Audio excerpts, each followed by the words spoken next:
Donc bonjour, aujourd'hui on va aborder la notion de projecteur en mécanique quantique et son importance dans le cadre de la mesure. Donc d'abord on va commencer par étudier cette expression-là, où on a un ket multiplié par un bras. Et la question qu'on va se poser, est-ce que cette expression-là est un opérateur? Donc pour ça, il faut l'appliquer à un ket et regarder ce que ça donne. Donc ici, si j'applique ça à un ket, eh bien on fait apparaître le produit scalaire V par psi.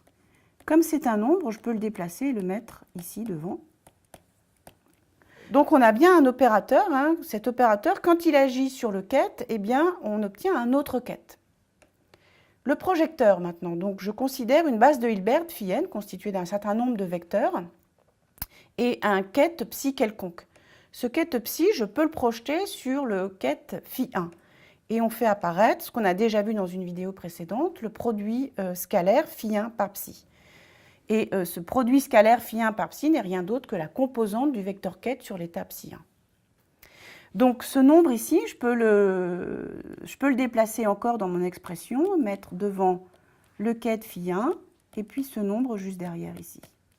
Et je fais apparaître, vous voyez ici, un ket par un bras. Et donc ça, c'est ce qu'on appellera le projecteur P1 sur l'état phi 1. Et évidemment, je peux faire ça sur le vecteur phi 2, phi 3, etc.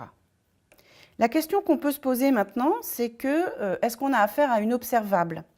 Alors, une des propriétés importantes des projecteurs, c'est que projeter deux fois revient à projeter une seule fois. Donc maintenant, est-ce qu'on a affaire à une observable? C'est-à-dire, a-t-on cette expression-là? C'est-à-dire, est-ce que l'adjoint de Pn est égal à lui-même? Donc pour ça, je vais regarder ce nombre ici, ce produit scalaire ici, où je fais apparaître au milieu l'adjoint de Pn. Et on se rappelle que cette expression-là, elle est égale au nombre complexe que vous avez ici. Donc développons cette expression. Donc je fais réapparaître au milieu le projecteur de façon explicite, le ket phi n par le bras. Et il faut que je prenne le complexe conjugué de tout ça. Donc si je prends le complexe conjugué de tout ça, le complexe conjugué du premier nombre, c'est celui-là. Et pour le deuxième nombre, c'est phi n. Alors c'est des nombres, je peux les changer de place facilement. Faire appliqué à phi n. Et puis ici, phi n psi. Et ici, on reconnaît le projecteur Pn. Donc cette expression qu'on a écrite ici, elle est aussi égale à phi projecteur Pn psi. Donc je démontre ici qu'on a effectivement affaire à une observable. Introduisons maintenant la notion de relation de fermeture. Donc je reprends ma base et je sais que sur cette base, je peux décomposer mon vecteur ket psi sur cette base de Hilbert. J'ai affaire à un ket normé, donc j'ai forcément cette expression-là où la somme du module au carré des Cn doit être égale à 1. Donc, et les Cn se calculent comme le produit scalaire, ici, phi n par psi. Donc réécrivons psi en faisant apparaître explicitement ce produit scalaire. Donc c'est les Cn, donc c'est les phi n psi, phi n. Donc de nouveau, ça c'est un nombre, je peux le déplacer et le mettre derrière. Donc somme sur n des phi n psi. Donc ici, on voit qu'on fait apparaître en fait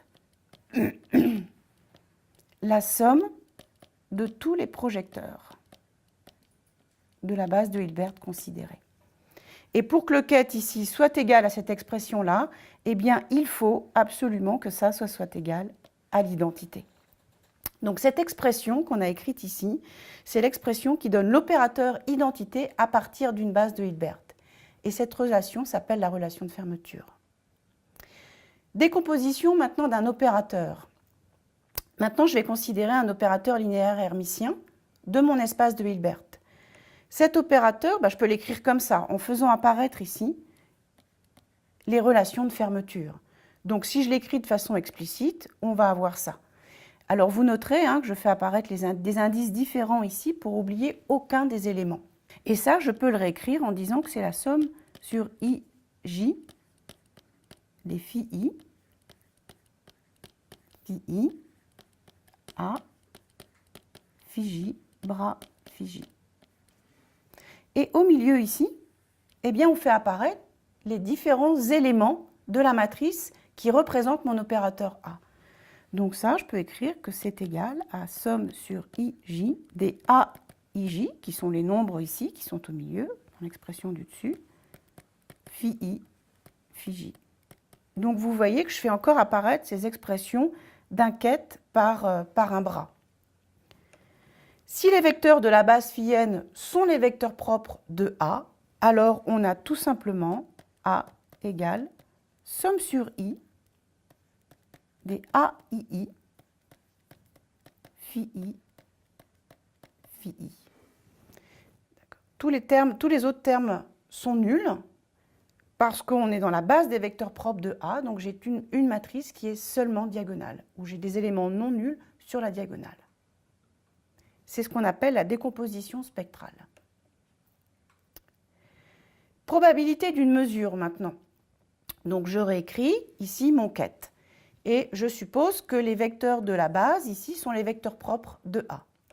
Et bien, lorsqu'on mesure la grandeur physique A sur un système dans l'état normé psi, et bien la probabilité d'obtenir comme résultat la valeur propre lambda n de l'observable A correspondante, et bien on a déjà vu que ça valait le module au carré du Cn. Donc ça, je peux le réécrire explicitement. Donc ce nombre complexe-là, c'est psi phi n, et les Cn, c'est le produit scalaire phi n psi. Donc ici, au milieu, je fais apparaître encore mon fameux projecteur. Et donc, cette probabilité, c'est tout simplement la valeur moyenne du projecteur sur l'état psi. Maintenant, on peut se poser la question, comment je peux écrire la valeur moyenne de l'observable A? Donc, je reprends mon expression attendue, c'est que la valeur moyenne de l'observable A, c'est égal à la somme sur n des valeurs propres multipliées par leur probabilité. Et donc ça, je peux le réécrire explicitement, somme sur n des lambda n, et je fais apparaître la probabilité qu'on vient juste de calculer. Ça, je peux le réécrire différemment. Somme sur n, lambda n, phi n, fermez la parenthèse, appliquer à psi. Et là, on refait apparaître l'expression qu'on a déjà vue précédemment, qui est donc la décomposition spectrale de notre observable A. Et on finit par la réduction du paquet d'ondes que vous avez déjà vu dans une vidéo précédente. Donc si la mesure de la grandeur physique A sur le système dans l'état donne le résultat lambda n, l'état du système immédiatement après la mesure est donné par cette expression-là, où il suffit d'appliquer le projecteur de l'état n donné sur le vecteur psi.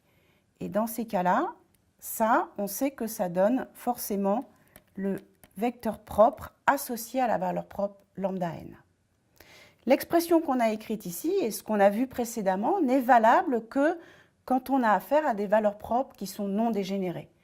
Dans le cas de valeurs propres dégénérées, je vous invite à aller regarder le chapitre dédié à ces études-là.